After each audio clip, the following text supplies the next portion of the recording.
দেখাবো কিভাবে মাটি পরীক্ষা করতে হয়, কেন মাটি পরীক্ষা করতে হয় এবং মাটি পরীক্ষাটা কী।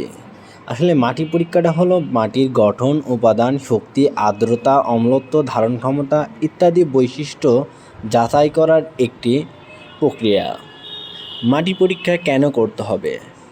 ভবন নির্মাণের পূর্বে মাটি কী পরিমাণ ওজন বহন করতে পারবে, ফাউন্ডেশন ডিজাইন করার ক্ষেত্রে পাইল, রাফট এবং শ্যালো ফুটিং কোনটি লাগবে এটা জানার জন্য, ওয়াটার টেবিল ডেপথ জানা অর্থাৎ ভূগর্ভস্থ পানির গভীরতা নির্ধারণ করার জন্য, ভবিষ্যতে বসে যাওয়া বা ফাটল প্রতিরোধ করার জন্য, সিটি কর্পোরেশনের অনুমোদনের জন্য এবং ইঞ্জিনিয়ারিং স্ট্রাকচারাল ডিজাইন কমপ্লিট করার জন্য। এবং অবশ্যই মাটি পরীক্ষার ক্ষেত্রে কিছু কিছু সতর্কবার্তা থাকে।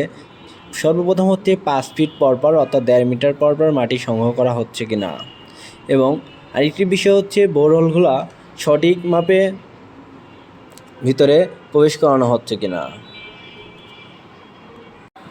মূলত বোরহোল করে মাটির স্যাম্পল সংগ্রহ করা হয় ড্রিলিং মেশিন দিয়ে নির্ধারিত গভীরতা পর্যন্ত, যেমন 30 থেকে 50 ফুট গর্ত করা হয়। মাঝারি ভবনের জন্য সাধারণত 2 থেকে 3টি বোরহোল করা হয়।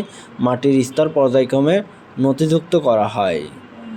স্যাম্পল কালেকশন ডিস্ট্রিবিউট স্যাম্পল সাধারণত মাটির নমুনা, ময়শ্চার কন্টেন্ট, গ্রেন সাইজ ইত্যাদির জন্য। আনডিস্ট্রিবিউট স্যাম্পল সিলিন্ডার টিউবে নেওয়া যাতে গঠন অপরিবর্তিত থাকে।